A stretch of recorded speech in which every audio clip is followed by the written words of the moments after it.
Let us pray.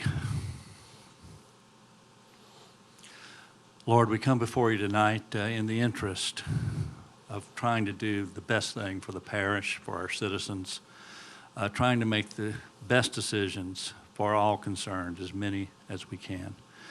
We still have heavy hearts with this virus that's on us. We pray daily for strength and knowledge to get through this. To keep all our leaders focused on the health of our citizens as we try to do the best job we can to carry on government. Please bless this meeting, bless our hearts, and let us all look towards doing the best thing for us here in the parish. In your name we pray. Amen. Amen. Thank you. Thank you, sir.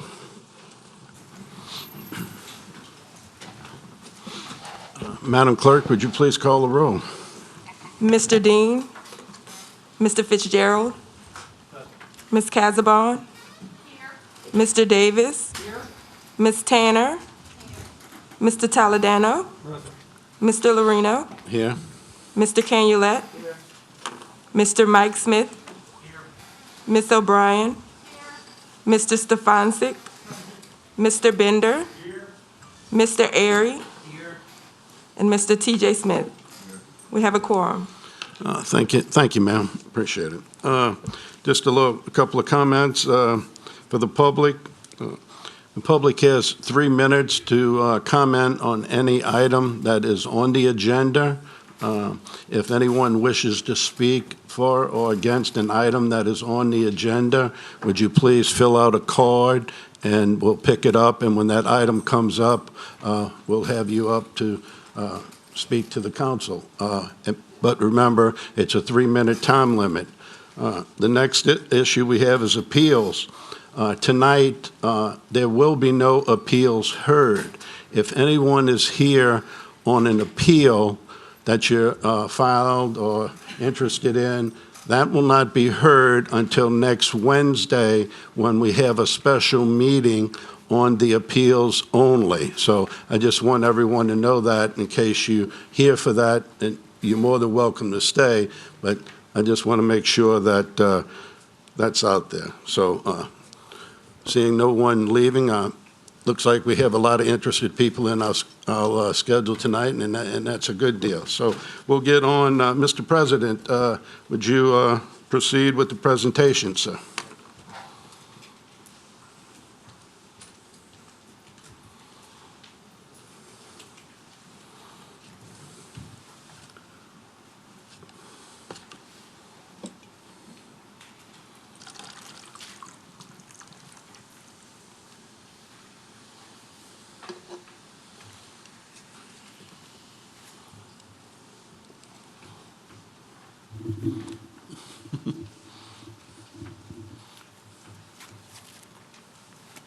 Good evening. Thank you, Mr. Chairman. Yes, sir.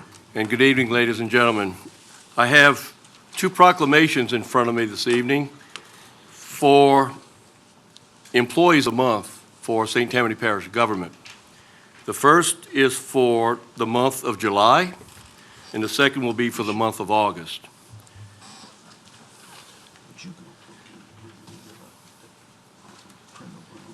If you recall, in July, we had a rather lengthy meeting, and the recipient was not able to be here, was not able to stay for the end of the meeting. So therefore, we have the 2 proclamations this evening. So I'm going to ask Angela Bittner and the CARES team as Employee of the Month for July. Angela is in the Department of Finance. Angela? And this is Jackson? Okay.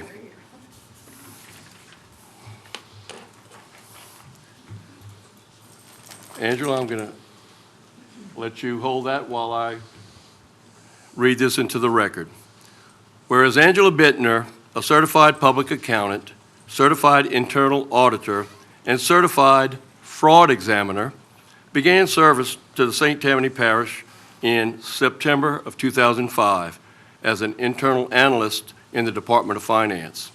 And whereas she serves as the project lead on several significant complex assignments, including over 150 projects for FEMA claims, the Cane Bayou Mitigation Bank, and debt refinancing, and routinely works with outside agencies, grantors, contractors, and department directors on a regular basis to coordinate the data necessary for these projects. And whereas Angela created policy manuals, procedural documents, forms, and other tools for reporting claims and the mitigation bank. She is thorough and detail-oriented, applying her knowledge and expertise across multiple tasks and projects.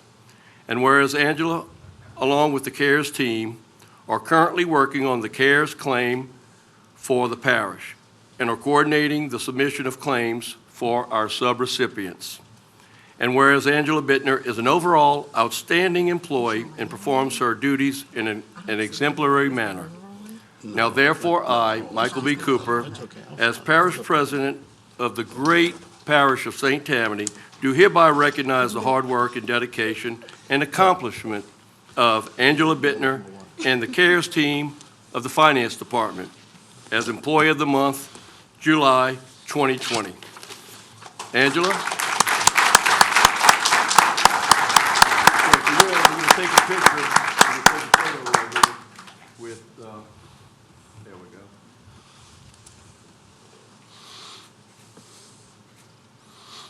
Okay, that's for the World News Report. Okay, thank you, Angela.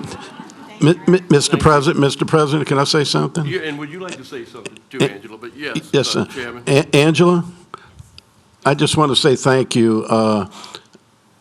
We have a wonderful finance department headed up by Leslie, and I know you're part of that, and there's many more involved. But I just want to say for the past 5 years that I've been on this council that the finance department has been one of the greatest departments that I've seen working around here. I mean, it's just unbelievable what you all do and put together for us. And I just want to say thank you personally, and thanks again. Thank you, Angela. Please say a few words. I'm grateful for this recognition, but I do also want to compliment my colleagues in the Finance Department, and especially our boss and leader, Leslie Long. Mm-hmm. It's her exemplary leadership. She's built a great team. We are held to an exceptionally high standard with our work. We don't mind that because we know we are working for the public. It's the public's money, and we all take that very seriously. And with her guidance, her knowledge just blows me away. We are allowed to shine. And again, I thank you for the recognition. Thank you, ma'am. Thank you, Angela.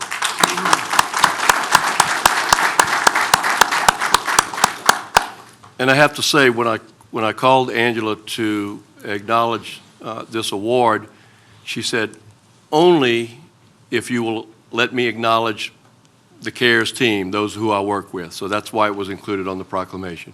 Thank you, sir. Thank you, Angela.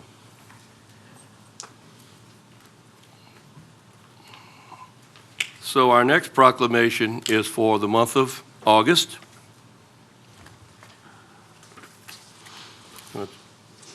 And I'm going to call to the podium Ms. Brandy Martin from the Purchasing Department.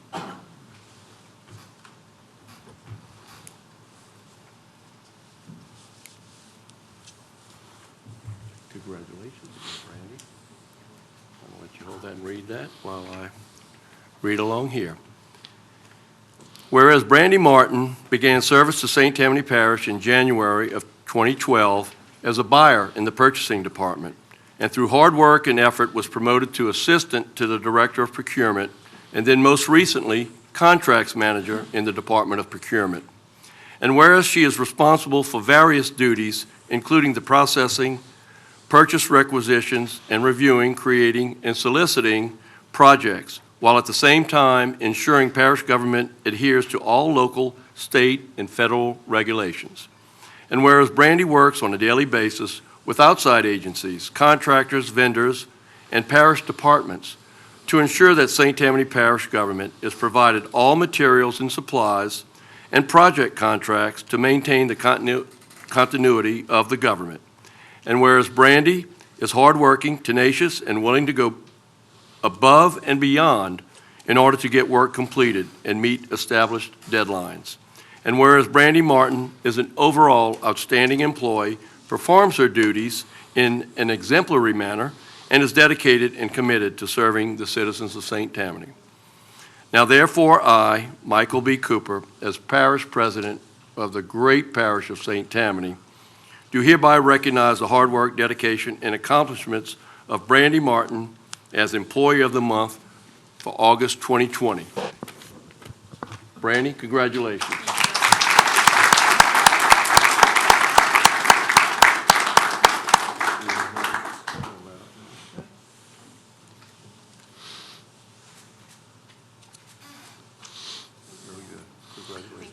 Thank you very much, Brandy, on behalf of the council. Thank you for all your hard work. We appreciate it. Thank you, ma'am.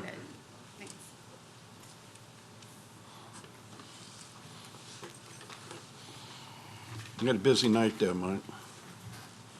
The next presentation is the St. Tammany Parish FEMA DFIRMS Coastal Lamp Appeal. Is that what I see, which is next on the agenda? That's what I say, yeah. Okay. That's what I say. I know the parish council, members of the parish council are anxious to get an update on the FEMA DFIRM maps, and I know our audience is as well. And we had a brief presentation by our internal staff several weeks ago, but we're happy to have with us tonight representatives of HNTB, which is a contracted consultant for us, who will be giving an update on this appeal process. Melissa Kennedy is from HNTB. They have offices in Baton Rouge and New Orleans. And Caitlin Costanza with CE Hydro is a local resident and a subcontractor for HNTB and is working with Melissa on this project. This contract was initiated in November of last year, and we're happy to have here tonight, and I'll call to the microphone Ms. Melissa Kennedy from HNTB, who has a presentation, a PowerPoint presentation for us this evening. Melissa?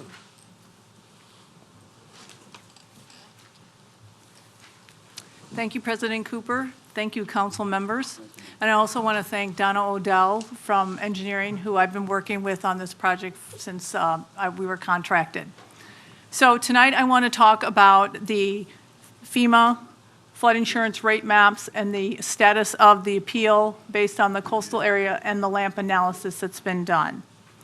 I brought with me tonight Caitlin Costanza, as the president said, from CE Hydro. Caitlin is our coastal resident expert. So she's here if there are technical questions that I may not be able to answer. I know she will be able to. She's also been working on the project and has been involved a lot longer than I have. So as President Cooper said, we started this November of 2019, so it's been about 10 months. And it's actually kind of unbelievable the amount of progress that it has made in this short period of time, considering this project has been going on since 2008. So that's what I want to talk about. I want to give a little brief overview of the appeal history.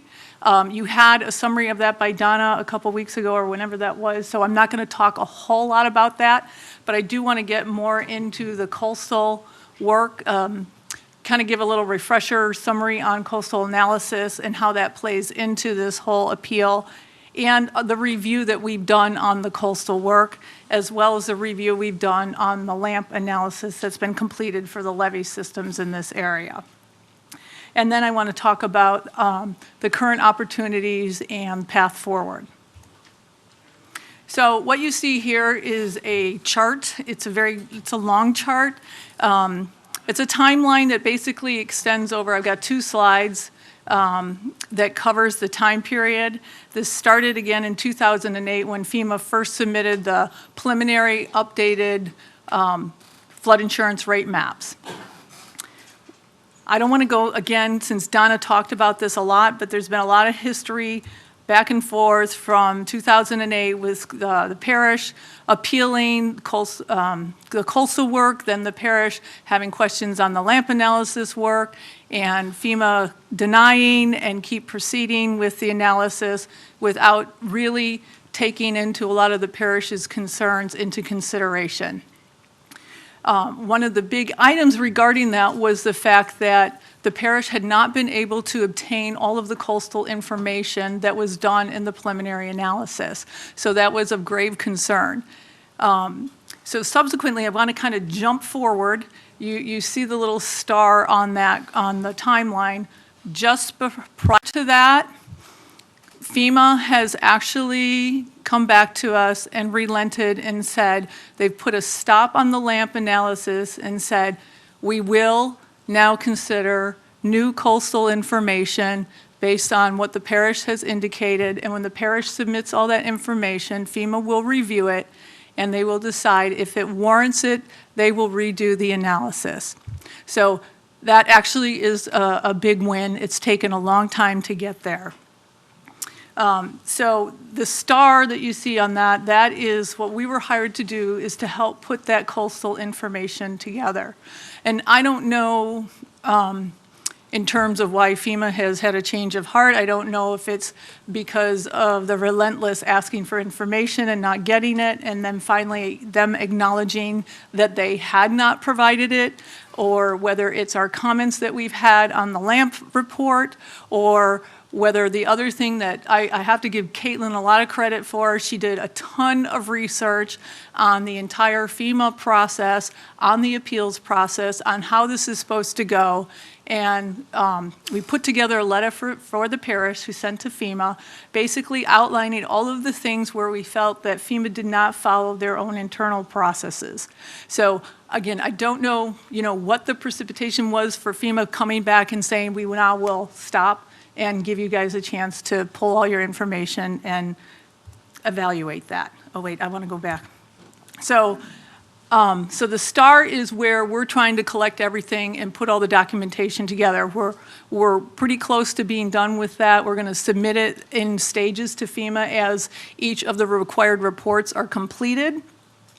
But what I want you to know is that when FEMA reviews that again, they'll decide whether they're going to move forward with the analysis. If they determine that, which they said they should be able to determine this year, they unfortunately won't be able to start doing anything with that until a year from now, because they said it's not in their budget to start this year. Or this year being fiscal year, it will be fiscal year 2021. So it will have to wait till next fiscal year before they start. Now, that's why there's that little gap in the blue on the last line. So that's their gap before they can start, according to them. And then I just put out there another, unfortunately, I hate to say this, and I don't know how long it's going to take, and that's what everyone always wants to know, how long is it going to take? I can't say for sure, but their process is generally a couple years long. So I just kind of put out there that that's what I think it will be. So I kind of want to talk about the coastal work and coastal analysis. Again, Donna showed you guys this slide a couple weeks ago, and the significance of this is on the top part is what a coastal analysis and the BFEs, what they're made of in a coastal environment. It's based on a WHAFIS modeling, which is generated based on still water elevations that are come from another coastal analysis and ADCIRC modeling, as well as starting wave heights from another type of model. So this WHAFIS model is really critical because it is what establishes base flood elevations in the coastal area. And then the bottom part kind of shows, again, the relationship and the effect the still water elevations, and I should say waves, have on a levee system. So the relationship of a levee elevation to the actual still water elevation and coastal and wave height has a significant impact on how that levee reacts to waves. And I'm going to get more into that. And that was critical in terms of the LAMP analysis. So again, the WHAFIS model, this is just an aerial view showing these lines, which are the transects lines that correlate to a WHAFIS transect going over land, and you see it starts a little bit near the shore out in the water and extends over land. Each one of these lines is a separate WHAFIS model input, because again, the WHAFIS model is a near shore and overland wave model that gives you the base flood elevations. And the inputs into that, as I said, are the still water elevations. There's starting wave heights based on the overall coastal analysis. The terrain also has a significant impact on how waves propagate over land. And the other thing is the roughness. If it's a rougher area that the wave is propagating over, that area has a tendency to then reduce that wave height. If you have waves going over a big smooth beach, it's not going to diminish or slow down. So again, and I know I'm kind of like harping on this WHAFIS thing because it's very important, especially moving forward. So some of the parameters, our task again was to help collect the data from the most recent coastal analysis, and that was done by CPRA for the 2017 Coastal Master Plan. The parish had previously submitted some of that information to FEMA, but FEMA came back and said it isn't complete. So that is why we're here to help get that documentation complete to resubmit to FEMA. The other thing, again, I had said before, we had issues with getting all of the original coastal documentation. We finally obtained all of that, I think it was like March, April timeframe. So now we had the information, the newer information and the older information, we can do a comparison. So what you see here is a grid showing the elevations of the still water elevations from the original 1% annual exceedance event for the coastal CPRA stillwater elevation coastal analysis on the left, and then the original analysis back done that was used for the 2008 preliminary maps. It's kind of hard to see because the dots look very similar, but there are some increases in areas and there are some decreases in areas. The other thing I wanted to point it out, in the Slidell area where the major levee systems are, there is definitely a lack of some of this still water elevation information in that area. You can see on the right-hand side, I did a kind of a blow up of the area near the Lakeshore Estates levee system, and just south of there, there's no points there. There are missing points there from that original analysis. In addition, some of the still water elevations from the current analysis are lower in that area. So that is critical, again, because it's an input into the WHAFIS file. So here is kind of a blow up, and I tried to show the decreases and increases in these still water elevations. And again, that red area, it shows an increase, and basically shows a huge increase just because there was no data there in the original analysis. So it's basically saying zero to whatever it is now. But I just wanted to point that out. There's increases and decreases across the shoreline. The other thing, which I'm not showing here, but at the interface with, at the state line between Louisiana and Mississippi, there is a big inconsistency in still water elevations that just don't make sense. So that's another concern that the parish had brought up to FEMA, that you just can't just have this arbitrary line where elevations change. The water doesn't really work like that. So what I'm showing now are the original, or the wave heights that were generated from the original coastal analysis and the wave heights generated from the more recent CPRA coastal analysis.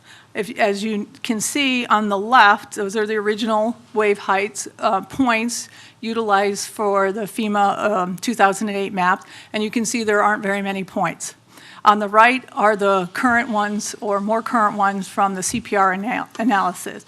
And you can see that there are a lot more data points. So that is also of concern. Now, this slide shows the difference in terrain between the original early on 2008 and the current CPRA analysis. So what is significant here, if you look closely along the shoreline, I know it's hard for probably people to see in the back, but all along the shoreline, there is a definite increase in the terrain along the shoreline through most of the parish of up to 3 feet. Actually, it's like 3 to 5 feet. And then you can see some of those red lines over to the right in the Slidell area. Those are increases in terrain up to 7 feet. So there's a lot of different terrain, significant terrain differences, especially over in that Slidell area. And again, the reason I bring all these things up is because the WHAFIS model is based on the stillwater elevations, the terrain, wave height, roughness. So all those things contribute to the wave propagation over land and the generation of the BFEs. So our analysis has shown that there's definitely differences in the stillwater elevations between 2008 and 2017. There's definitely big differences in terrain. That's a significant impact between 2008 and 2017. And there's also, as you saw, very limited wave height data in the original 2008. So, and this is significant, and so what we're saying is that you really need an updated WHAFIS analysis taking into consideration all this newer data along the coastline to determine current and more accurate base flood elevations. So that's just the general coastal analysis. What FEMA also did was a LAMP analysis, levee analysis mapping process. What that is in around 2011, Congress went back to FEMA and said, you need to consider these levees in your analysis. FEMA's basic premise was if a levee was not certified, then they considered it as if it wasn't there and didn't exist in their analysis. And that's the way they originally did it in the 2008. So it looked like those levees didn't even exist, so you had very high base flood elevations in those levee areas. So in 2014, they started the LAMP process for St. Tammany just in those levee areas. So the newer analysis is just for the levied areas, but it was still based on the older coastal analysis information from 2008. So the way the LAMP process works, again, it's a combination of the levee heights in relation to the still water elevations and the wave analysis, as well as the supporting documentation that the community is able to provide to the FEMA. And that is critical because if you have documentation that can support that your levee system is in good condition, it will hold up during storm events, then they take that into consideration in the analysis. If you do not have documentation to be able to support those analyses, they use a methodology that will assume that your levee is either going to breach, you're going to get piping, and it's going to fail. So that's why it's very critical to have as much data as you can for these levee systems to support a more accurate representation of the levee system. So what this table shows you is it's directly out of FEMA's operating guidance for doing LAMP analysis. It's a summary of requirements that are needed for the different types of methodology. So the easiest way to describe this is way over on the right. FEMA will conduct a natural valley analysis, this is what they call it, when the parish or entity has no data to support the type of levee they have. And what that means is it assumes the levee doesn't even exist. If you have extensive data, if you're able to show your geotechnical analysis, if you have recent surveys, if you have O&M manuals, if you have recent inspection information, if you have that kind of information and you can provide that to FEMA, what they will do is they will look at that information and determine whether that could be either a sound reach, meaning that structure is good, it will not fail just because the water is up against it, or a freeboard deficient, meaning the elevation might be too low to meet freeboard requirements, but otherwise it's in good condition. So the information provided by the parish is critical. And that was another part of our task, was to collect all the information that we could on the levee systems so that it could be provided to FEMA. Information was previously provided to FEMA, and we did find that there were some gaps in the information that related to how FEMA did the analysis. So there are a couple of reports that FEMA did. They did phase 1, which basically said they will proceed and address the community's coastal concern in parallel to, or address the community's coastal concerns while they're working on the LAMP analysis. However, they never really did that. They just proceeded with the LAMP analysis regardless. And again, when they did their analysis, there's a phase 2, which is the detailed analysis, which determines the base flood elevations. Again, they used the original 2008 coastal data. When they first submitted their LAMP report in, I think it was 2016, the parish said, please stop and utilize, can you please utilize this newer data? FEMA at the time stopped, they reviewed it, and they said it's not adequate, so we're going to proceed. So they proceeded with the levee analysis, utilizing the data they had. They basically evaluated the Kingspoint East and Kingspoint West levees, the Oak Harbor levee. The Lakeshore Estates levee had already been certified, so they did not need to evaluate that. And then the Gust Island levee, although it was evaluated, the elevation of that levee system is so low, it's completely overtopped in a 1% annual exceedance probability event, so that it's not providing really any protection in that occurrence interval. And then there are other, FEMA called levees that act like dams. And they did not evaluate those because they said they required a different methodology. And those levee systems are the levee, small little segments that connect between like the Lakeshore Estates levee to the Oak Harbor. The north-south levee, I forget what it's called, but it's part of the Slidell system. So they did not even evaluate those in their analysis. So I'm gonna go through these quickly. Again, FEMA used what they call a breach analysis because they said they didn't have enough data to support to support that levee system would stay in place.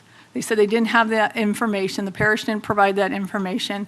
Therefore, they assumed, even though the levee did not overtop, even though they had historical documentation that there wasn't an issue during Katrina, they had to assume that the levee was going to breach. And when you assume the levee is going to breach, they do this analysis that says, okay, well, if the levee breaches here, it's going to fill up. Well, of course.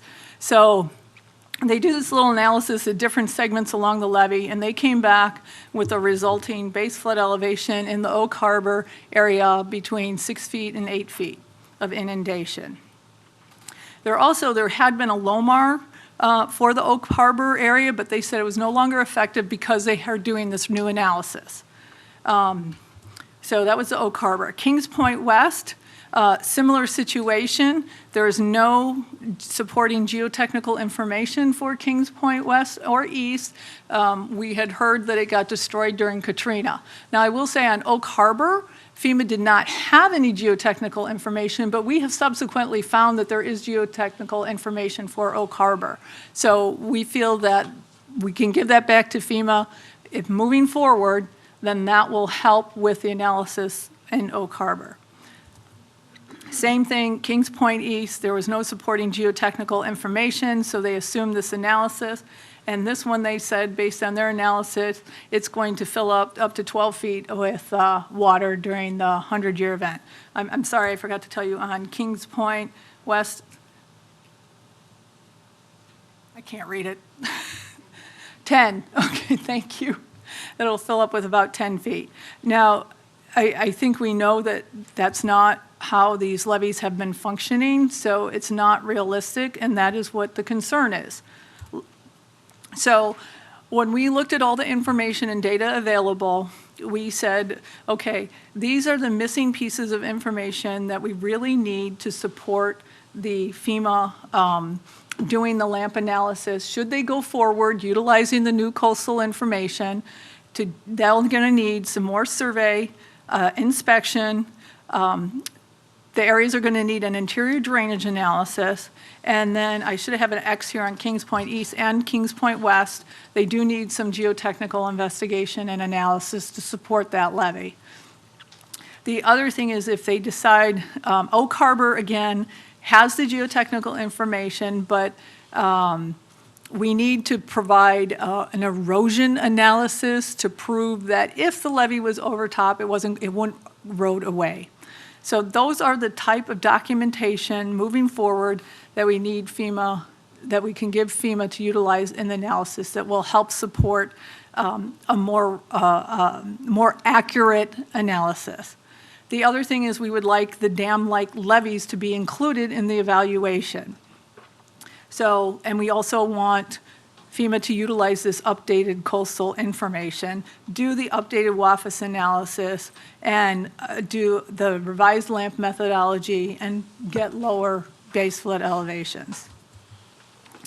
So moving forward, this first item says engage federal legislators to push up FEMA funding. I worked for the Corps for many years, many years ago, and I understand how the funding process works. You put in your budget about a year ahead of time for the next year.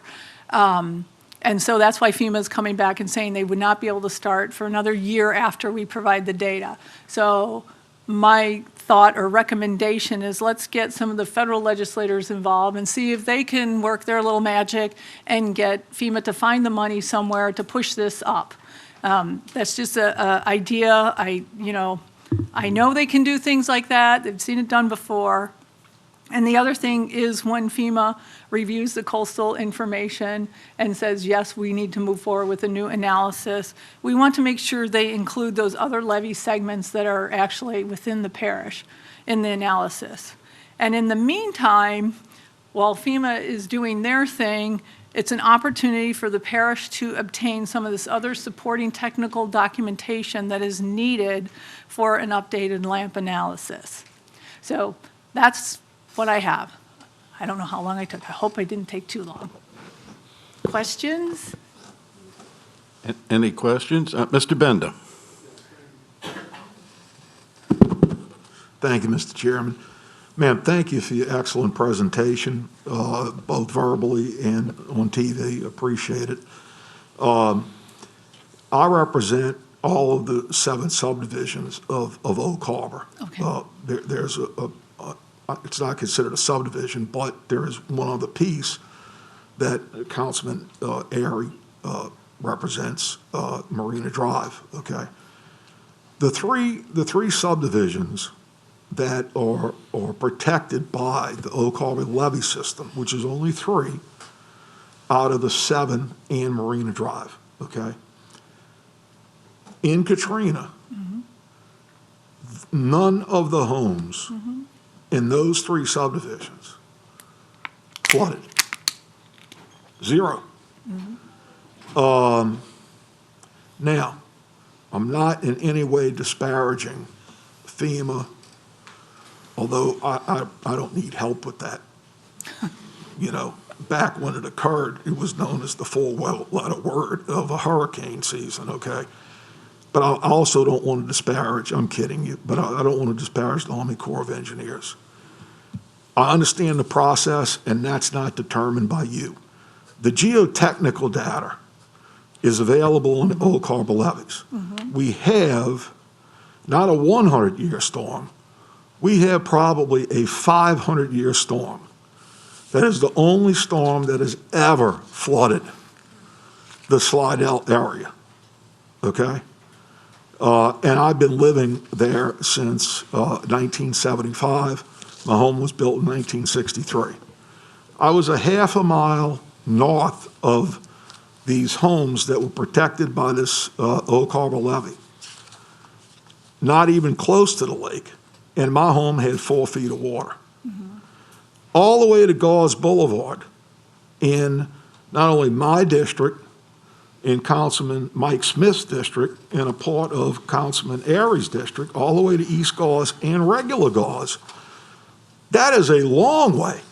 That is the far north end of my district.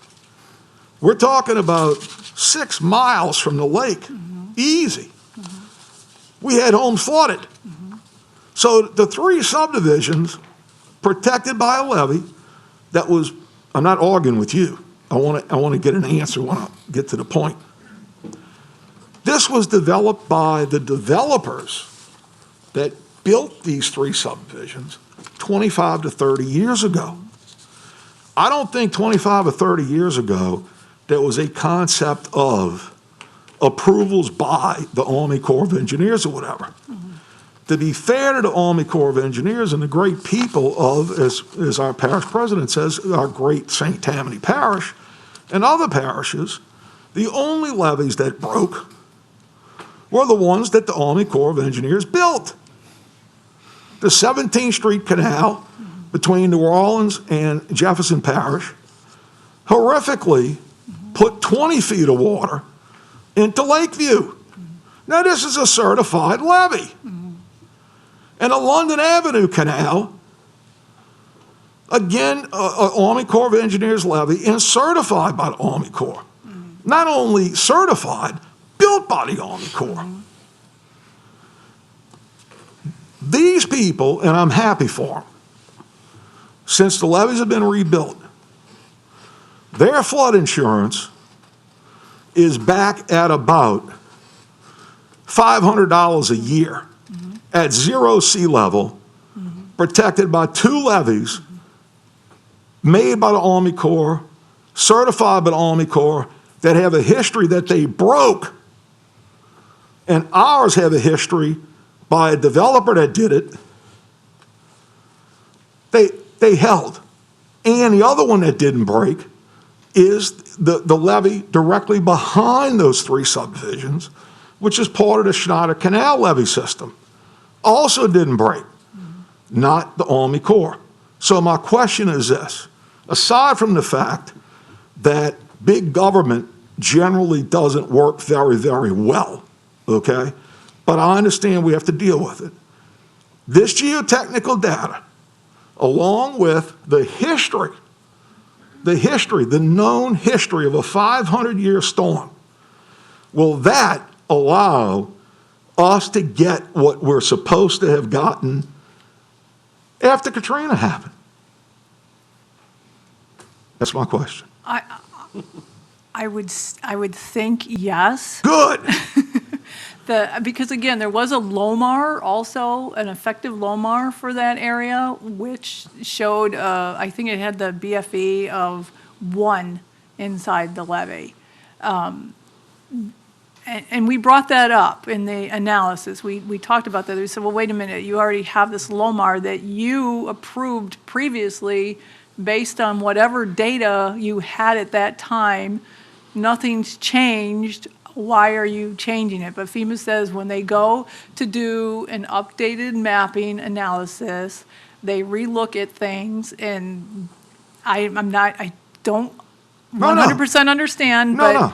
And they also had said that when they did the analysis, any data had to be submitted by, it was like July 16, 2016 or something like that. And unfortunately, I don't know why, but the geotech information for the Oak Harbor levee was not provided to FEMA. But that's okay, because we can now. We can now, yes. Perfect. Yes, we have it. Well, listen, I want to thank you, and can you assist us with this? Because I can tell you without any detail that we are proceeding on our end, okay, to do what we need to do, and our approach will be common sense, okay, which we agree with. You agree with us, we agree with you. Are there any things that you can do to help us achieve for our citizens what's fair? That's all. Is there anything you can help us with? Well, getting that other documentation that is required is something that we can definitely help with. Wait, the geotechnical? Sure. Okay, but what other documentation besides that? They need a levies inspection, so they want inspection documentation to prove that the levies have been inspected, that someone is operating and maintaining them.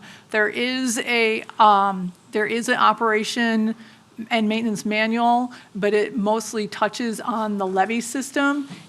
I wouldn't say it's in compliance with what they're looking for, but you have a basic document that just needs to be updated. And then you need the operation and maintenance manuals for each of your pump stations. So. Thank you very much. And let me tell you, Drainage District 5, the Parish Council had to take that over from the developers about 10 years ago. We appoint our members to that board. We have an excellent board, and they have absolutely taken care of the things that they do maintenance regularly. They have contracts to do maintenance on their pump systems. As far as the levee not eroding on these 3 subdivisions, if Katrina doesn't prove that, I don't know what method of science can prove it. I'm just saying, when you survive that, but with the geotechnical and the maintenance program, the maintenance on the levee system, which it occurs, we should be able to get better consideration. Is that right? Correct. Thank you so much. Appreciate any help you can give us. Thank you, ma'am. Thank you. I just have one question. Do you think FEMA would accept part of St. Tammany Parish's floodplain? They absolutely No. will not. No. And that's not something St. Tammany Parish is causing. That's No. that's what I wanted to get out there. No, that's just FEMA's process. We worked in Plaquemines Parish also. We tried it there. Our FEMA representative, I don't know if you're aware, Shona Gibson, she has been very emphatic about, don't even go there. It's not going to happen. Gotcha. So, Well, that is very important for the citizens of St. Tammany Parish to know, and I want to thank you, President Cooper, for bringing this out because it's very important for us. So, thank you, sir. Thank you, ma'am. Is there any other questions? Mr. T.J. Smith. Yes. Hello. Thank you again for the excellent presentation. But 2 of those areas are in my district, and I think they border on a couple of my other colleagues' district as well, Kingspoint. And my question is, in the LAMP analysis technical data that you're looking for, does pumping stations and those kinds of components factor into FEMA's analysis as well? when they first submitted the report, that was one of the questions we said. We said, it doesn't look like you took into account the pump stations in your analysis. And they agreed. So we provided, they had the documentation for it already. So why they didn't include it, I'm not really sure. But we told them where the documentation was, so they then included it in the next analysis and the update. But because they looked at it and did a breach analysis showing all this water coming over, there's no way the pumps could keep up with that situation. Again, if we had the geotech information, I don't think they would have done a breach analysis. I think we could have shown that the levee is, since it's been there, 30 years or whatever, the longer a levee sits there, the more compact it is, so the better stability it will achieve over time. So I don't believe they would need to do a breach analysis, but they did say you do have to provide a complete interior drainage analysis when you submit your documentation, and we could not find any documentation of that. So pumping would be definitely included in that.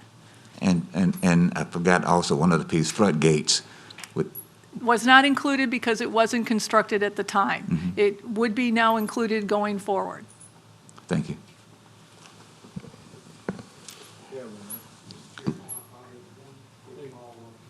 Hold on, Chris? What about the detention and retention? Is that also included along with the pumping stations? It would be as part of the interior drainage analysis. We would include the amount of water that is retained in those detention areas. Because the last couple of years, we've put a couple of decent-sized retention and detention systems in, so we need to make sure those get counted. And I'm assuming you draw them down prior to an event? Most of them we try to keep dry already. Okay. Most of them are dry. Mr. Bender? I think great question by Councilman Smith and Mr. Canulet. Good points. The ponds or retention ponds are brought down before an event. But one thing I wanted to add to what Councilman Smith said, and this is important, and I know you know this. In the case, for example, of the 3 Oak Harbor subdivisions that survived, we don't know for sure if a rain event, okay, with a storm, will be a rain event like 1995 here in St. Tammany, where in our areas in Greater Slidell, we had 27 inches of rain in 24 hours. However, what we do know is that our pump stations eliminate the rain issue, thereby, as one of our previous engineers mentioned to me, thereby allowing, and Jimmy's an engineer, thereby allowing any breach to create a level of water in a and you know what I'm talking about, a level of water in a subdivision that doesn't get into homes. So it seems like the point Mr. Smith was making and Mr. Canulet, by pumping our ponds and retention ponds down and by having the ability to remove literally we didn't flood, 27 inches of rain in a 24-hour period with the pump stations. One can pump 360,000 gallons a minute. The other one can pump 170,000 gallons a minute. It seems like we should get some credit, so to speak, for having built that infrastructure that helps to reduce the billions of dollars that was spent because people flooded. Now, if you're not going to flood, there's got to be some value in that to the National Flood Insurance Program and to FEMA, I would think. Well, So thank you for hearing us out. Thank you, Mr. Chairman. And thank you very much for the good work that you've done for our council and particularly for the members of St. Tammany Parish. We're going to call upon Mr. Cooper next. President Cooper, please. Thank you.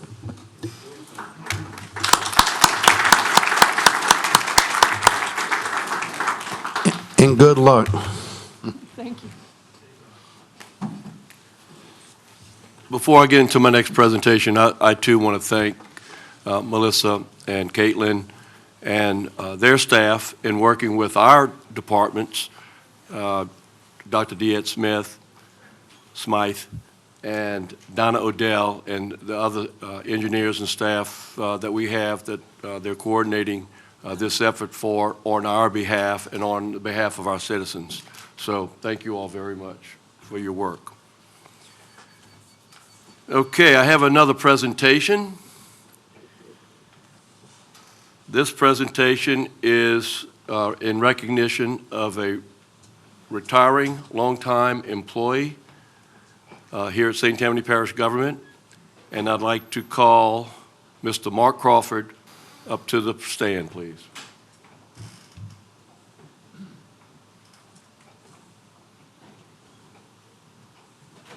Mr. Crawford. I'll let you hold this while I read it. Now, you all may recognize Mr. Crawford because he's been here maybe even longer than Mr. Stefancic.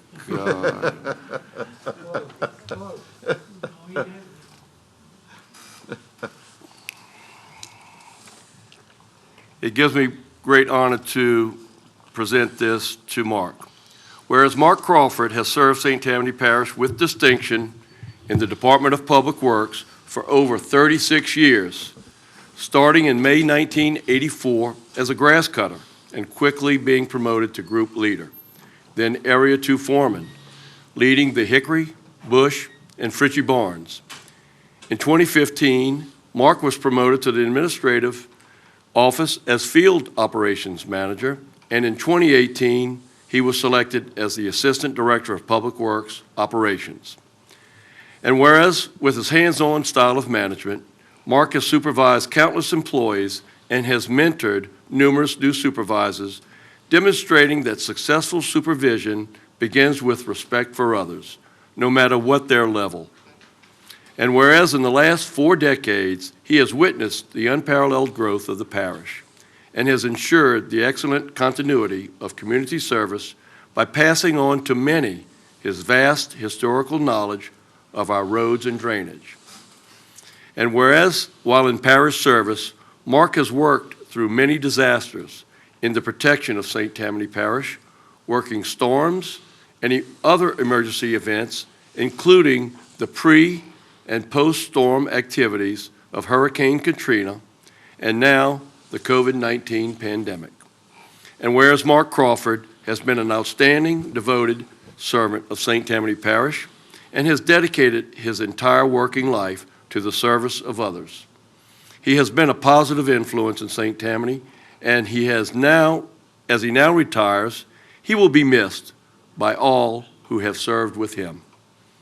Now therefore I, Michael B. Cooper, as parish president of the great parish of St. Tammany, and on behalf of Team Tammany, do hereby recognize the hard work, dedication, and accomplishments of Mark Crawford and encourage all citizens of St. Tammany to thank him for his lifelong contributions and commitment to St. Tammany Parish. Ladies and gentlemen, Mark Crawford.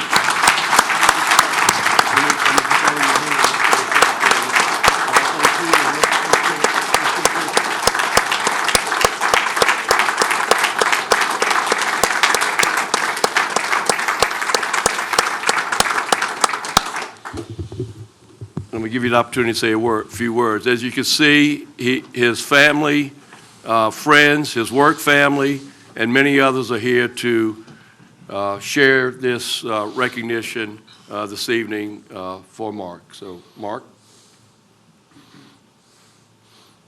Thank you, President Cooper.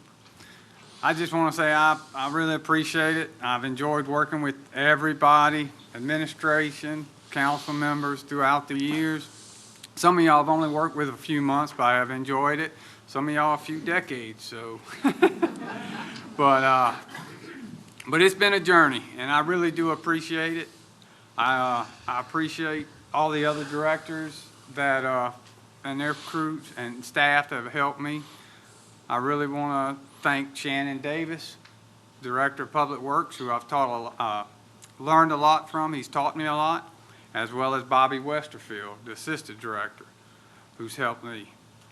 And all the men and women throughout the parish, you know, the office staff and the field crews, because at the end of the day, I'm just a field guy, you know. So, but I really appreciate it, and thank y'all. Well, Mark, you're not going to get away that fast, buddy. Okay, you can try, but you're a little bit too slow. Yes. But seriously, I just can't tell you how much I appreciate what you have done for me for the past 5 years and the people in District 4. And on top of that, what you have done for the people in St. Tammany Parish. And a lot of employees, actually all employees, they really do not get the credit that is deserved. It's always something wrong. But you're a guy that has been hands-on. You've been there every time. You return calls. You take care of people in my district, as you've done probably hear from everyone else. And I just want to say thank you. I want you to enjoy your retirement and go hunting and fishing and do what you need to do and have a long-lasting retirement. Thank you, my friend. Thank you, sir. Ms. O'Brien. Well, I'm going to miss him so much. I have to tell you, whenever we talk about my capital budget, I tell him, y'all want me to spend money on it? I want to see it. And Mark would put me in his truck, and I'd eyeball everything. There's not one time that I ever asked him a question about anything that he said that he didn't know, he couldn't find. If he doesn't have the answer, he's going to find out. He's been loyal, respectful, such a hard worker. And I have to tell you, today I felt so bad. I said, can I ask you a question? Is it a vacation day? He said, yes, ma'am, but I'm still going to answer your question. And I was showing him pictures about something tonight, and he didn't hesitate to help. I don't know who they're going to get to replace you, but your shoes are going to be very hard to fill. and you've become a wonderful friend too.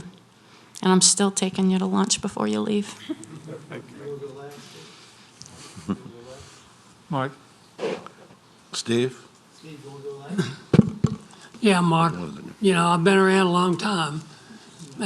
Not quite as long as you have, but I'll tell you what, it's been within a couple years of that, and I really appreciate everything you've done. You worked on our side of the parish most of the time that you were, you know, coming up until you got to be the position, the big wheel position, I guess I should say. I just want to thank you from, at least from the people of my district and over on the east side of the parish.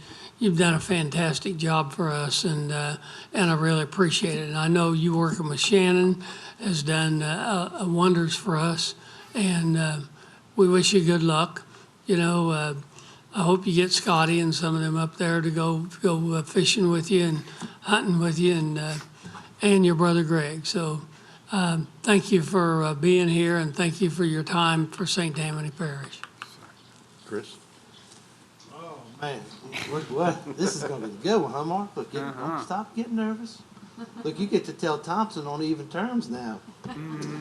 So, look, seriously, you're one of the first people I met over 20 years ago when I started this, and thank you just does not fill or do justice to what you and your group have done, not just for my district, for every district that you've been involved in, and you're first class. Your family is wonderful. Y'all's work ethics, like I said, you can't thank you enough, and it's been a pleasure, and I'm very glad I can call you my friend, and thank you for everything. Mr. Talamana? Thank you very much, Mr. Lorino. I think I'm inclined to offer a resolution to prohibit Mr. Crawford from retiring. Yeah. Do I hear a second for that? I am, of course, somewhat a rookie compared to my brothers and sisters here, but this is what I've learned about St. Tammany Parish.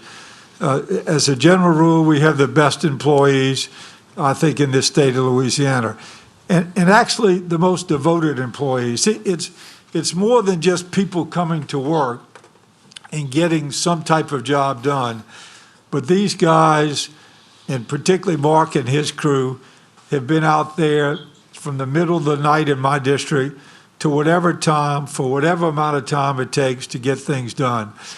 Mark, I got to tell you, if everybody had the dedication that you have and that you and Shannon have instilled in your departments, Louisiana and the United States would be better off. I cannot thank you enough for your effort. I think it's a sad but happy day for you that you're leaving us, but you've left and continue in a legacy of hard work and really caring for people. And that's one of the things that I've seen about Mark Crawford and his group. They really genuinely care for the people. And by the people, I'm not referring to us. I'm talking about the people in this public they serve. And I thank you from the bottom of my heart. Thank you. Mr. Smith, TJ. Thank you, Mr. Chairman, and to Mark Crawford and the outstanding job, as my colleagues have expressed, that you have performed not only in District 14 but throughout the parish. I met Mark in 1992. I think we were under the police jury form of government at that time. And from that day till a week or so ago when he told me that he was leaving, Mark's level of performance has always been on an incline.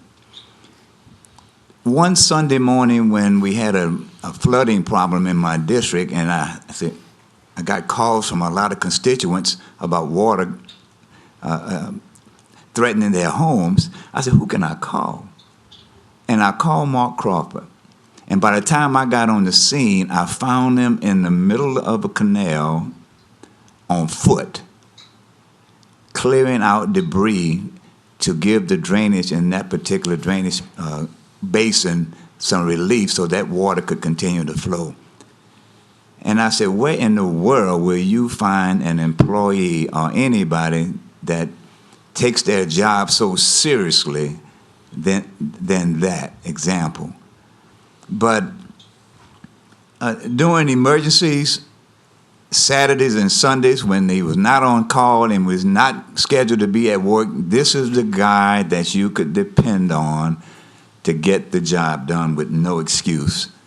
So when you announced a couple of weeks ago that you were leaving, and I don't want to diminish the role of any employees who have retired before you or are still doing a great job in St. Tammany Parish, but I almost cried. And you will be sorely missed, Mark Crawford. Thank you so very much. Thank you, sir. Thank you, Mr. Smith. Anyone else? Mr. Bender. Thank you, Mr. Chairman. Mark, you are my friend, and I hope I'm your friend. I think I'm in a decade and a half trying to catch up to Chris. Steve, I don't think I'm ever going to catch up to Steve. But what everybody has said, Mark, is true. Working with you guys for, and I'm saying Shannon, Bobby, yourself, your terrific brother, Greg, who retired, what, 2 years ago? A little over a year ago. How long? A year ago. Yeah, we cried when he was retiring, okay? Because he did a hell of a job for us, okay, in that bond and that. And Kenny's here. Other people from Public Works are here. I want to say this.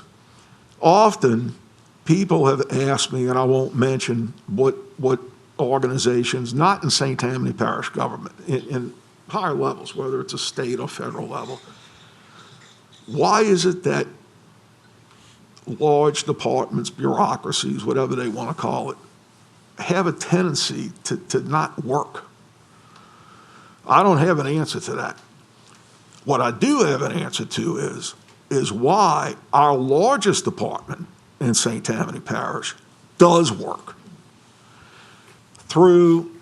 I've been here now with 3 parish presidents, so have Chris and TJ and Steve and myself and others. What I've noticed is, and they've all had positives, from Kevin to Miss Pat, God rest her soul, to our new parish president, Mike Cooper. I've noticed that even with those changes, and even with new colleagues and council members, the ability to perform that Public Works consistently has shown, it never fails. And the thing I like so much about it is that you guys, including you, Mark, because we're talking about you tonight, but I want to talk about you, your team, everybody. Y'all have created team members. That's beyond employees. I consider the people that I work with in Public Works and in other departments to be our team. Parish president said Team St. Tammany. Y'all know there's subdivisions in all of our districts or communities that know that you are a big part of that team. It's not just us that know it. It's the Bob Becks of the world, right? And others, okay, who we met with you and Shannon and Bobby and Greg and Kenny was just working with them on Oak Harbor, whatever. So the amount of admiration, Mark, that I have for you as a valuable member of that team in every role you've moved up in, okay? And the amount of the way that you handle yourself in such a professional and friendly manner is something I will never forget as you retire, as other people have retired, and as those who continue in Public Works continue to do the great job for our people and support our council in such a terrific way. Mark, congratulations to you. I'm not happy to see you go, but I'm happy that you can enjoy your retirement. Thank you, sir. Thank you. Mr. Stefanczyk. Yeah, I just wanted to say a couple things. Two very short ones. Number one, for those of you that don't know, Mark's basically been working the last 3 years for nothing. He reached his maximum retirement age 3 years ago, and so he's basically been working just to enjoy the work, I think. And then secondly, Mark, I want to tell you, as soon as this dang pandemic gets over and we can have a group meeting down, we're going to have one in the airport barn, and we'll invite everybody down, and the hog is down there. Michelle and I bought it last year, and it's been waiting to be eaten, but, you know, this thing has messed us up. So, and you're going to be invited to that. Thank you. Thank you, I'll be there. Okay. Thank you, Mr. Stefanski. Anybody else? Okay, seeing no other.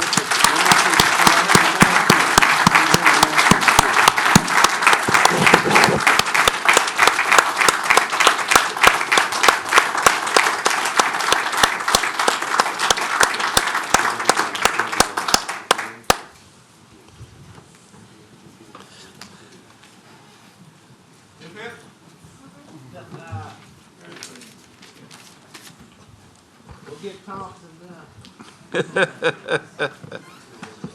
All righty, thank you. We'll get started and go right into the meeting. We'll go to appointments. Number 1, resolution to reappoint Wayne Espat, Michael Anoli, Emil Hernandez, and Timothy Asher to the Board of Commissioners for the St. Tammany Parish Drainage District Number 4. Mr. T.J. Smith. Mr. Smith?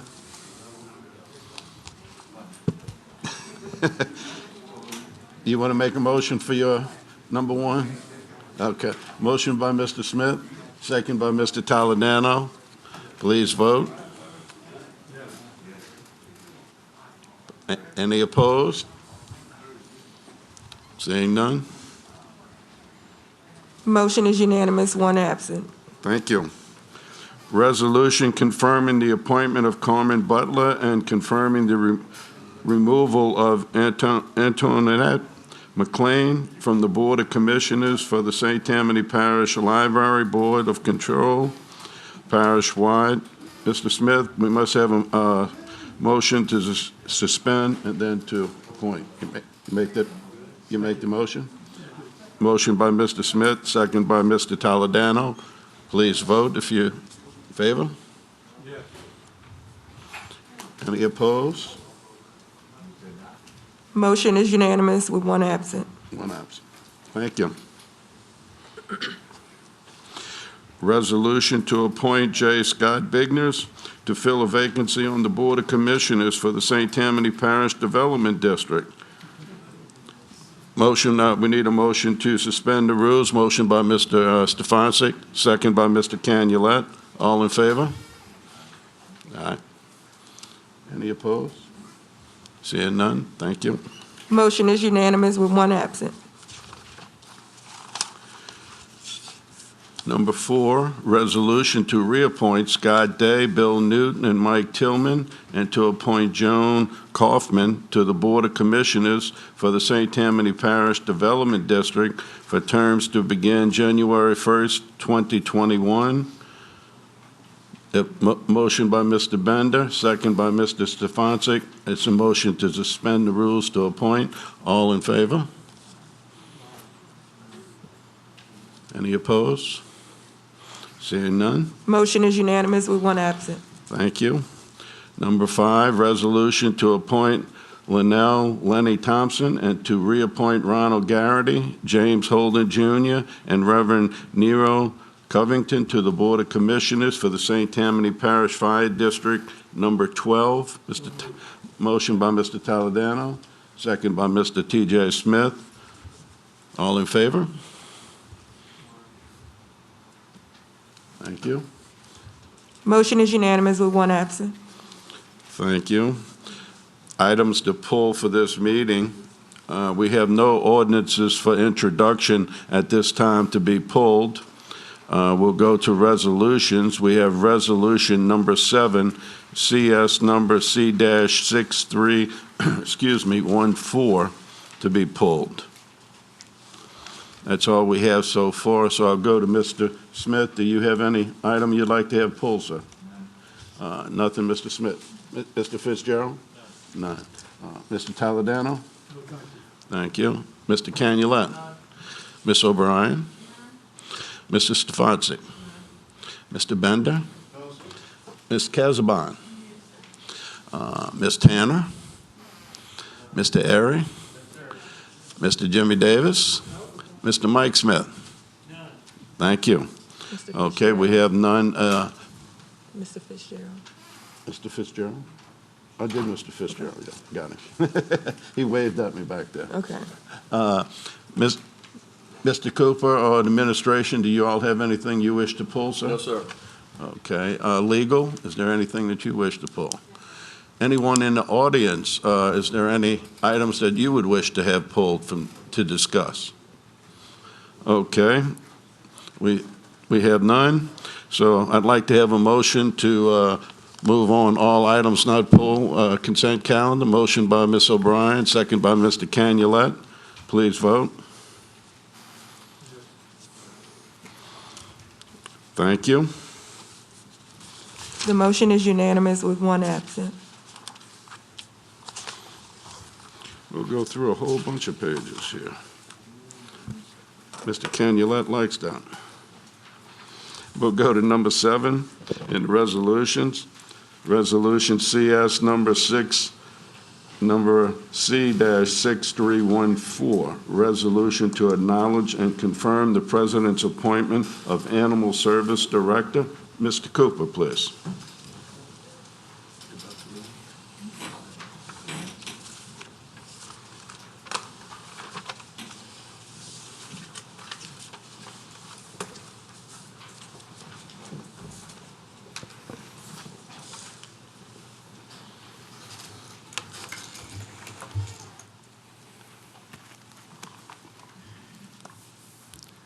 Good evening again. It's great to be here in a position to appoint and introduce you all to our new Director of Animal Services. After taking office, it was apparent to me that we had some challenges at our shelter on Highway 36 in the Lacombe area. And as I've done in evaluating all departments, this was a need, an immediate need, and we've been making changes in the interim. But at this time, I'm happy to say that after an exhaustive search, we advertised for this appointed position, received over 40 applications, interviewed over the telephone half of those, about 20, and face-to-face with 8 of the top candidates, and 3 candidates were presented to me, of which I interviewed 2 and selected Beth Brewster for this position. Beth? So I'm asking, I'm going to give Beth an opportunity to say hello. Beth is a lifelong resident of St. Tammany Parish. She's a LSU graduate with a degree in agribusiness. She has 15 years experience in animal welfare, whether working at a shelter or other animal welfare organizations, and brings a wealth of experience and knowledge with us to serve in this position. So I'm happy to present Beth Brewster as our new Director of Animal Services, and I ask, you've got a resolution in front of you, I ask that you confirm this appointment, and I appreciate that. I appreciate that. Mr. Stefanski? Since that's in my district, I'd like to be the one that makes a motion to approve this. Okay. All righty. We'll get to that in just a minute. Oh, okay. Ms. Brewster, would you like to? Sure.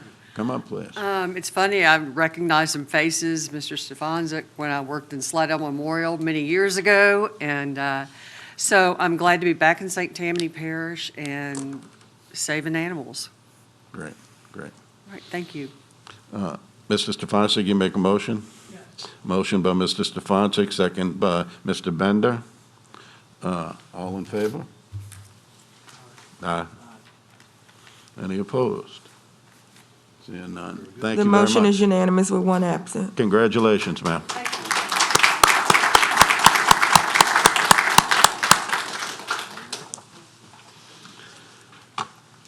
Okay. Next item we have is appeals, and as I mentioned, appeals will be heard next Wednesday here at Coop Drive, and that information will be on the website, and we'll handle those separately due to the COVID situation. We'll go into ordinances for adoption. Number one, ordinance calendar number 6367, ordinance to amend the Parish Code of Ordinances regarding sign permits for government entities. Mr. Jimmy Davis? I'd like to make a motion to adopt, please. Okay, we have a motion to adopt by Mr. Davis. There's a second by Mr. Airy. All in favor? Aye. Any opposed? Seeing none? The motion is unanimous with one absent. Thank you. Number two, ordinance calendar number 6372, ordinance to authorize the parish president to acquire property comprising the Cardinal Cove portion of the Safe Haven campus, Ward 7, District 7. Mr. Jimmy Davis? Yes, I'd like to recognize Ms. Barry, if you could, come up, give us the latest stats, please.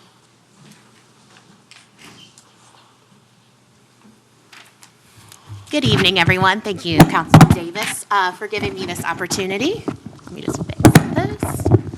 So we've been talking about this Cardinal Cove property now for several meetings, so I just want to review everything very quickly to make sure we're all on the same page, and I know there are separate meetings at separate times, so I want to make sure everyone has the same information. First, why do we need this property? Why do we need to buy the property? Number one is the ability for us to open a 30-person veterans housing on the property. This will fill a gap in our behavioral health system.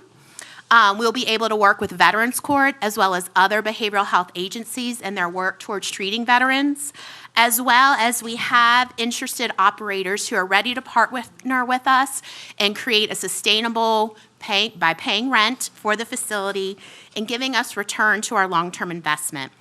Another reason it's very important for us to buy this property now is to give us the opportunity to create a second entrance and exit to the Safe Haven campus. Right now, we only have one that's going to Highway 190.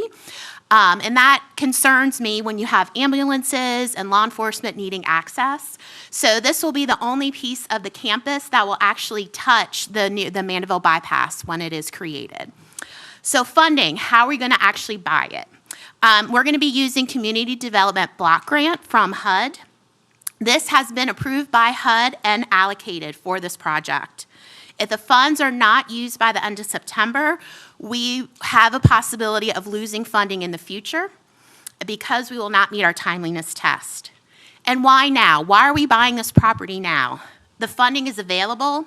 The veterans need the help. Pelican Park is ready to sell. The partners are on board. The property values are going to continue to increase as time goes on, and the long-term investment will far outweigh our initial investment in it. We did receive the appraisal we've been waiting for. I actually got it last night. It has been appraised for $567,400. This is an increase of $2,400 from the appraisal last year. So it is still within budget that is going to be on the calendar a little bit later.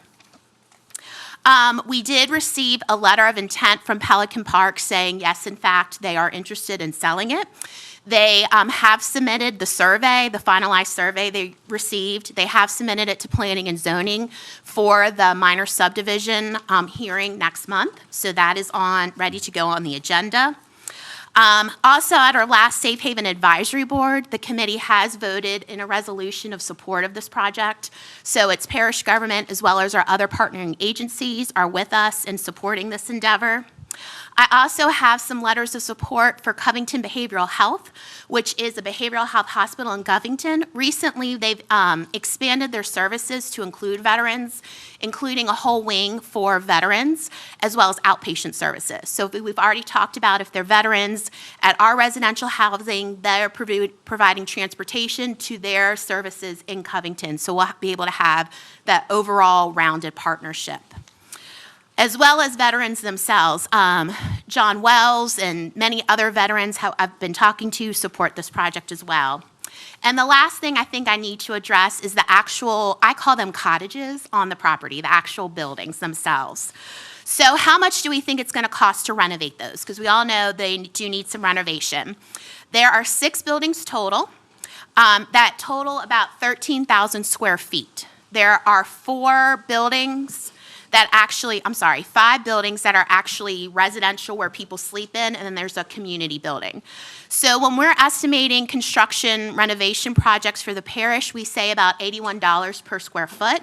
So we estimate between $1 million and $1.3 million to renovate all those spaces. Unfortunately, I can't give you specifics about what that renovation will entail. That will be during the design process where we get the engineers and the architects in those buildings to give us some more specifics.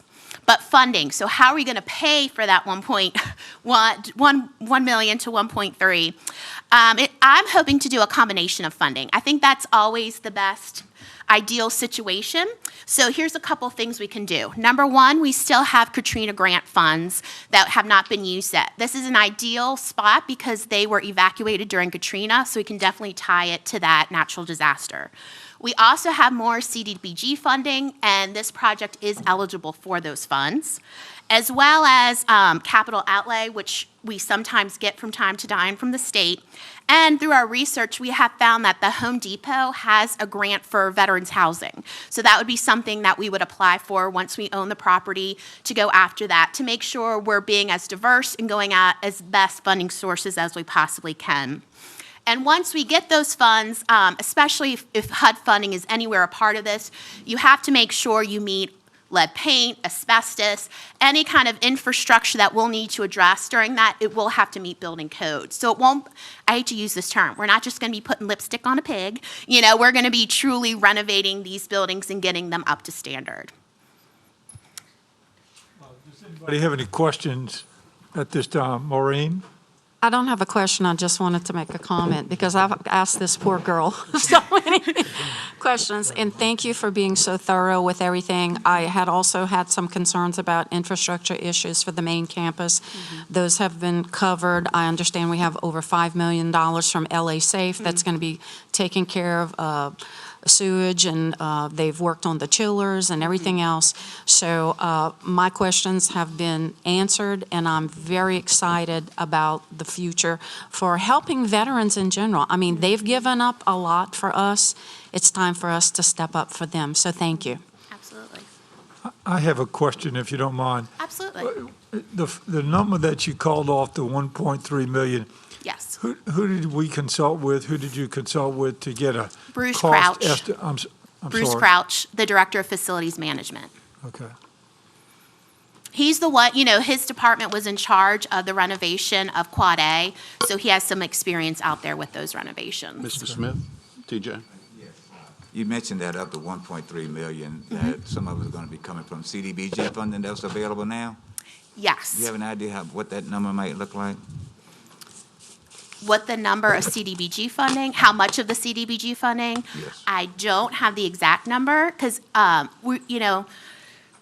we haven't sat down and done, because we don't know how much it's going to be. Until we get that design study going, we're not going to have a solid estimate of the total renovation. We can get that later, right? Yes, sir. Thank you. Absolutely.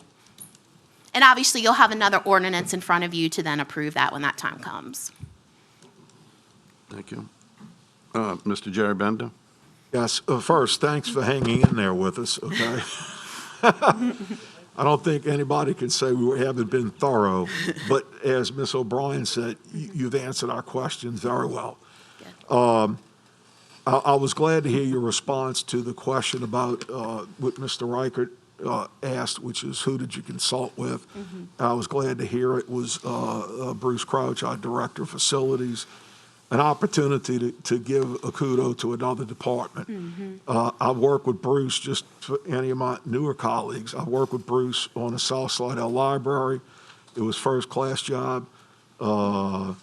We had a few little tidbits with the Towers building over the years. Turned out perfect, great response. And many, many other projects, including one that we have moving forward right now, which is going to be a very good project. So I'm glad that y'all teamed up on that. Absolutely. That makes me feel very good.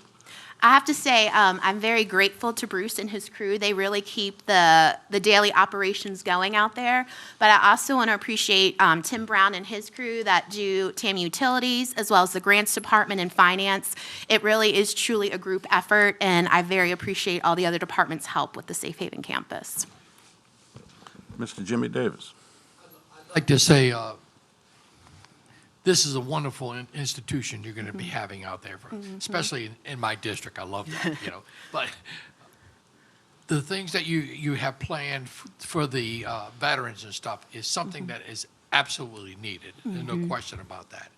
And now that you've kind of relaxed my mind about the money situation and everything like that, which I know you're going to be able to get more grant money, especially now with the veterans being able to come in with federal agencies and stuff like that. Job well done. Thank Job you. well done explaining all this to us at the last moment, but that's okay. I make a motion to adopt. Okay, there's a motion by Mr. Jimmy Davis to adopt. Second by Mr. Taladano. All in favor? Any opposed? Seeing none? The motion is unanimous with Thank one you. absent. Congratulations, Byron. All righty, let's see, which one we got now? Number 3, right? Okay. Ordinance calendar number 6404, ordinance to amend the Parish Code of Ordinance to extend a dead slow, no-wake zone on a portion of the Morgan River, Ward 8, District 9. Mr. Mike Smith. Motion by Mr. Mike Smith to adopt, second by Mr. Canulette. All in favor? Thank you. Motion is unanimous with one absent. Thank you. Number 4, ordinance calendar number 6405, ordinance to amend the Parish Code of Ordinances reorganization plan of parish departments. Mr. Cooper. Thank you, Mr. Chairman. Yes, sir. What I have before you this evening, you've had for 6 weeks, 8 weeks, knowing that we had a 90-day period in which to act on this, and I appreciate your consideration. I have as I've also mentioned to you all, I sent out a letter, or I sent out a memo to you all several weeks ago, actually on July 28th, indicating generally what the reason for this reorganization. Also, yesterday, day before yesterday, you received an email from Mr. Nick Richard, who is the chairman of a 200-day transition team committee that has been working with a team of local business people and professionals in evaluating from their perspective how our different departments are operating. And I am awaiting the final copy or the final version of this 200-day committee, which started out to be a 100-day committee, but due to COVID, it was extended. But they're finalizing this report, and I would like the opportunity for each of you to have a copy and read this report that not only mentions the primary department reorganization, but some of the other workings of our departments. And I think it will be invaluable, particularly to me, but I think you will have interest in that as well. I expect to get that next week, by the end of the week, and for that reason, I respectfully request postponement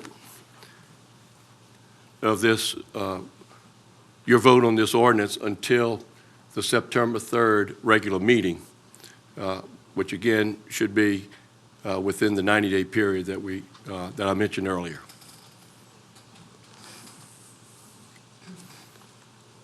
Thank you, Mr. Cooper.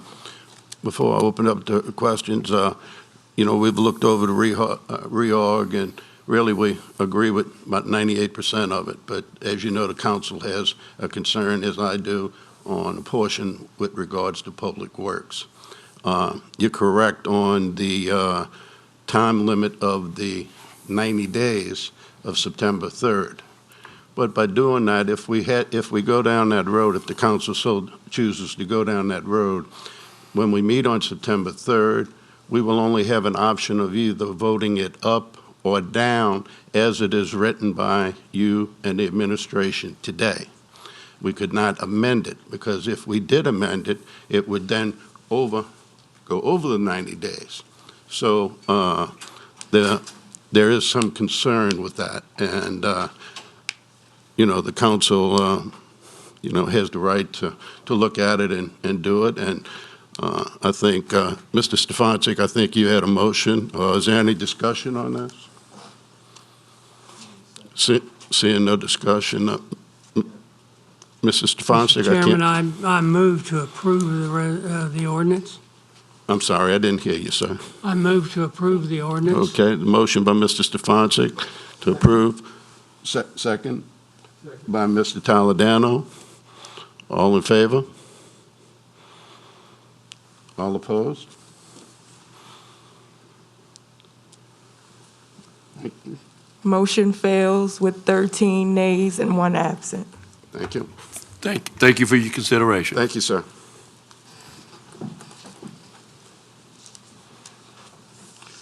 Number 5, ordinance calendar number 6406, ordinance to extend the 6-month moratorium on property and portion of unincorporated town of Alton subdivision, Ward 9, District 14. Mr. T.J. Smith.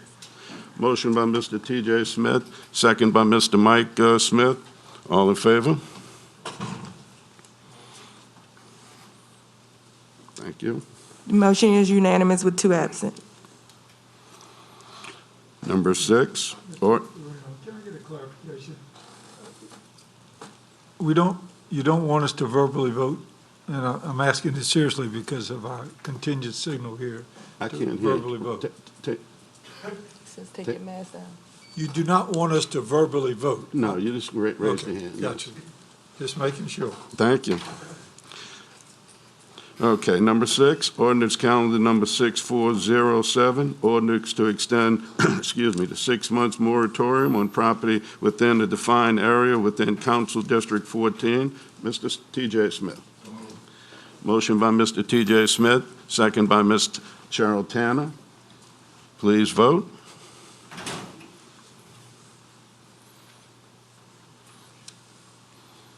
The motion is unanimous with 2 absent. Thank you. Number 7, ordinance calendar number 6408, ordinance to revoke an unopened portion of Park Boulevard, Slidell, Louisiana, Ward 9, District 9. Mr. Bender. So moved. Motion by Mr. Bender, second by Mr. Jimmy Davis. All in favor? Thank you. The motion is unanimous with 2 absent. Thank you. Number 8, ordinance calendar number 6409, ordinance to revoke an unopened portion of Craftsman's Court, Covington, Louisiana, Ward 3, District 2. Mr. Fitzgerald. Motion by Mr. Fitzgerald, second by Mr. T.J. Smith. Please vote.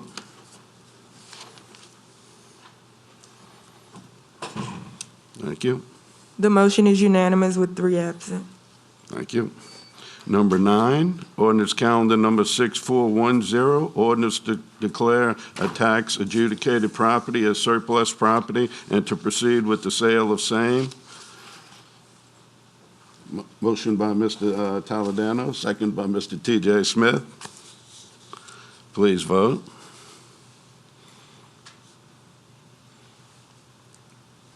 The motion is unanimous with 3 absent. Thank you. Number 10, ordinance calendar number 6411, ordinance to officially name the private road identified on the attached drawing as Covington Crossbridge Lane, Ward 4, District 5. Mr. Toledano. Motion by Mr. Toledano, second by Ms. Cheryl Tanner. Please vote.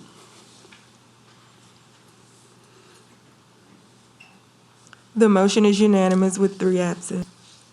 Thank you. Number 11, ordinance calendar number 6412, an ordinance to officially name private road identified on attached survey as Belvedere Way, Ward 1, District 1. Mr. Dean happens to be absent. Motion by Mr. Fitzgerald, second by Ms. O'Brien. Please vote.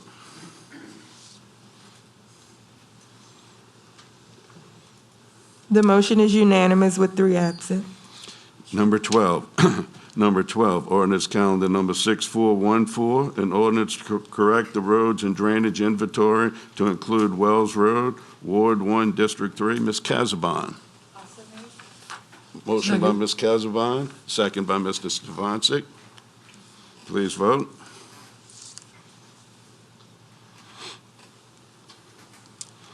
The motion is unanimous with 3 absent. Thank you, ma'am. Number 13, ordinance calendar number 6415, ordinance to amend the 2020 capital improvement budget and capital assets, amendment number 18. Mr. Fitzgerald. Motion by Mr. Fitzgerald, second by Mr. T.J. Smith. Please vote.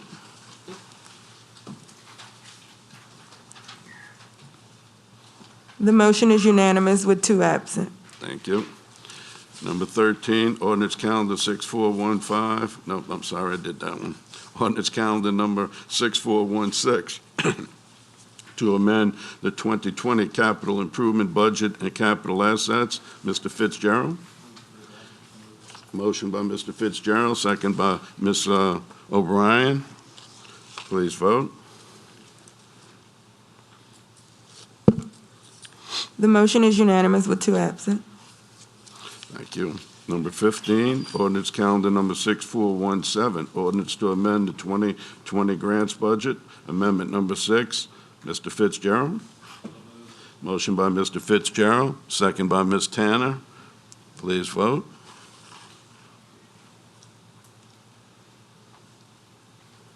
The motion is unanimous with 2 absent. Number 16, ordinance calendar number 6418, ordinance to amend the Parish Code of Ordinance regarding the designating Eden Niles as a scenic neighborhood, Ward 9, District 10. Mr. Airy? Motion by Mr. Airy, second by Mr. Jimmy Davis.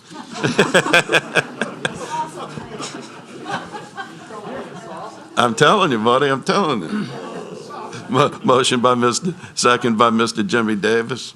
Please vote. And the motion is unanimous with 2 absent. Thank you. Number 17, ordinance calendar number 6419, ordinance to amend the 2020 capital improvement budget and capital assets amendment number 20. Mr. Fitzgerald. Motion by Mr. Fitzgerald, second by Mr. Airy. And please vote.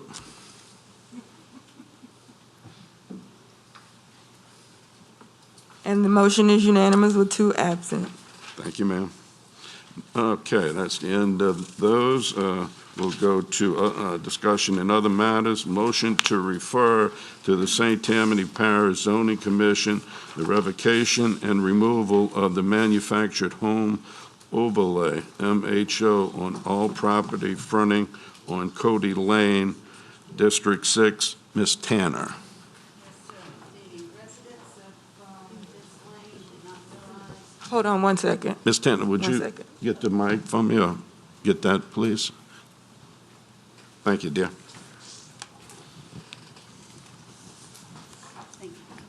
The residents of this lane did not realize that there was a mobile home overlay until a permit was granted, which was in accordance with everything for a mobile home. That will be the only one on this lane, and they asked me to remove the overlay so there will not be any other homes Yes, ma'am. placed there. Okay, so you make that motion? Yes, I do.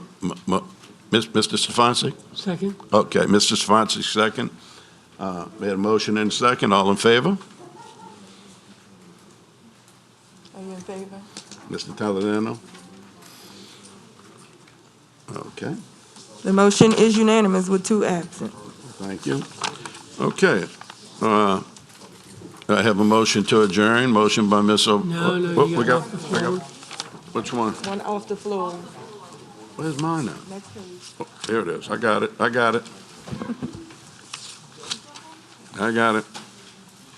All righty.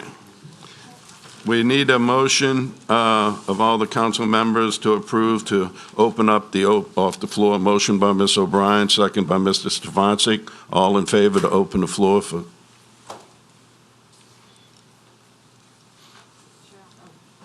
Thank you. And that motion is unanimous with 2 absent. Thank you, ma'am. Resolution to remove Jules Guidry and Christy Thomas as alternate members and to appoint them to fill vacancies to the St. Tammany Parish Board of Zoning Adjustments. Motion by Mr. Toledano, second by Ms. O'Brien. Ms. O'Brien, did you want to say anything on that? No, sir. Okay. Gotcha. Great people. Yes, ma'am. So we must suspend the rules. So do we have a motion? Okay, we had the motion to suspend the rules, so please go ahead and vote.